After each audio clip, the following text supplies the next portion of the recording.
जिस आत्मीय भाव से भरपूर जोश के साथ जो मेरे पैतृक गांव या स्थानीय विधानसभा रोडू में मेरा स्वागत हुआ है, इसके लिए मैं समस्त युवा साथी जो हमारे, चाहे वो एवाईसी प्रेसिडेंट अनूप ठाकुर हो, एवाईसी प्रेसिडेंट जो वाइस प्रेसिडेंट है पंकज ठाकुर हो, ब्लॉक प्रेसिडेंट हरीश कायत है, आपके वाइस प्रेसिडेंट प्रवीण है, जिला के उपाध्यक्ष हमारे रौनी ठाकुर है, रवि कांति है, ब्लॉक जो यहाँ के समस्त कार्यकर्ता और अशोक बलदेव सिंह यादव मेरे प्रदेश में हमारे साथ सचिव भी रहे हैं और पूर्व में यहाँ के विधानसभा के अध्यक्ष रहे। आप सभी का यहाँ पे बहुत बहुत धन्यवाद करता हूँ। और आने वाले समय में, क्योंकि ये स्वागत या ये चीज़ें हमारे लिए सिर्फ स्टार्टिंग है, इसके बाद क्योंकि जो असली चुनौती है वो संघर्ष की है। आने वाले समय में क्योंकि आज मैं रोडू में पहुँचा हूँ और पहले भी मैं इस बात को कह चुका और बार बार कह रहा हूँ कि कहीं भी जाए तो रोडू, जहाँ पे हमारी चाहे क्षेत्र में, चाहे क्रिकेट की बात करें तो क्रिकेट के क्षेत्र में भी हमारे क्षेत्र की लड़कियाँ आगे हैं, कबड्डी के क्षेत्र की बात करें वहाँ पे भी आगे, हर फील्ड में हमारे रोडू से आगे। पर बड़े दुख की बात है कि जितना हमारे जो युवा साथी है, भाई बहन जो रोडू का नाम मारे हैं, कुछ लोग जो है चिट्टे में या आपके जो ड्रग एडिक्शन में इतने एडिक्ट हो गए हैं जिससे हम बदनाम भी हो रहे हैं। आने वाले समय में ये मुहिम चलेगी और आपको आश्वस्त करता हूँ, क्योंकि जो चिट्टा है उसके लिए सबसे पहले मैं धन्यवादी हूँ, चाहे वो शिमला पुलिस एसपी गांधी जी है या उनकी तमाम टीम का, पुलिस फोर्स का, जो दिन रात नकेल कस रहे हैं और इन नशेड़ियों को जो है पकड़ रहे हैं। पर मेरा ये मानना है कि सिर्फ पुलिस से नशा कंट्रोल नहीं होगा, चाहे पुलिस है चाहे मीडिया है, क्योंकि पुलिस अपना काम कर रही है, मीडिया अगर कहीं पकड़े जा रही है वो दे रही है, उसके बाद क्या हो रहा है कि उसके बाद वो वहाँ से छूट के फिर से दोबारा से रीडिक्टेड हो रहा है। छतर ठाकुर जी, सबसे पहले तो युवा कांग्रेस की कमान संभालने के लिए आपको बहुत बहुत बधाइयाँ।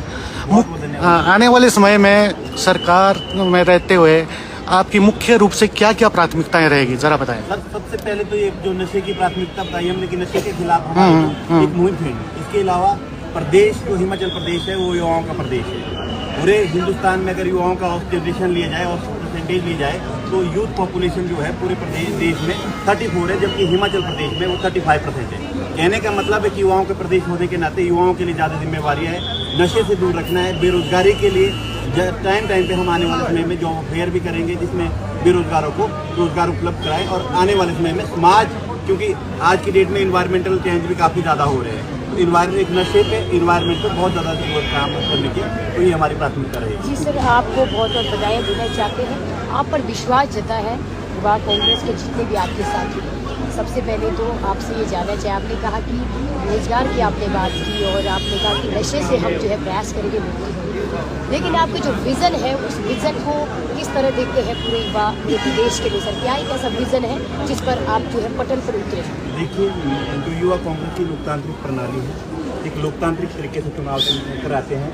इसके बाद जब हमारी PYC की मीटिंग होती है उस टाइम हमारा एजेंडा सेट होता है कि भाई आने वाले समय में हमारा क्या विजन है, क्या मुद्दे हैं, क्या युवाओं के मुद्दे हैं, क्या महिलाओं के मुद्दे हैं, क्या रोजगार के मुद्दे, उन सभी मुद्दों पर चर्चा होगी। 4-5 तारीख को जो सोलन में स्टेट लेवल की ट्रेनिंग प्रोग्राम है और 6 तारीख को महिला कन्वेंशन है। उसके बाद एक विजन डॉक्यूमेंट के तहत आएगी, क्योंकि हम अगर युवा कांग्रेस में इससे पहले मैं लगभग 5 साल में NSY का प्रतिनिधित्व कर चुका हूँ और उस पर मुझे गर्व भी है, क्योंकि मैंने सिर्फ जो मुझे जिसकी प्राइमरी मेंबरशिप रही उसका मुझे प्रतिनिधित्व करने का मौका मिला है। अब युवा कांग्रेस में तो एक जिम्मेवारी, क्योंकि नई जिम्मेवारी के साथ नई राह, नई संघर्ष की चुनौती है, उसको मैं स्वीकार भी करता हूँ और आने वाले समय में मैं आश्वस्त करता हूँ, क्योंकि जो चीज़ें आप युवाओं के लिए करेंगे आज की डेट में, जैसे मैंने नशे की बात करी, नशा सिर्फ एक मीडिया में बाइट देना नहीं है, पुलिस के सामने या किसी को नहीं है। ये लड़ाई आज के ज़माने में अपनी पीढ़ी से है, अपने समाज से, अपने आप से है और आप लोगों को, क्योंकि एक सबसे बड़ी चीज़ है कि रोडू में सबसे ज़्यादा क्या है कि हमारे पास, हमारे पेरेंट्स में, हमारे अभिभावकों में अवेयरनेस नहीं है, तो ये अवेयरनेस करवाना बड़ी जरूरी है। नशे की बात चली, बेरोजगारी बहुत ज़्यादा हो रही है, युवा पीढ़ी के आप भी एक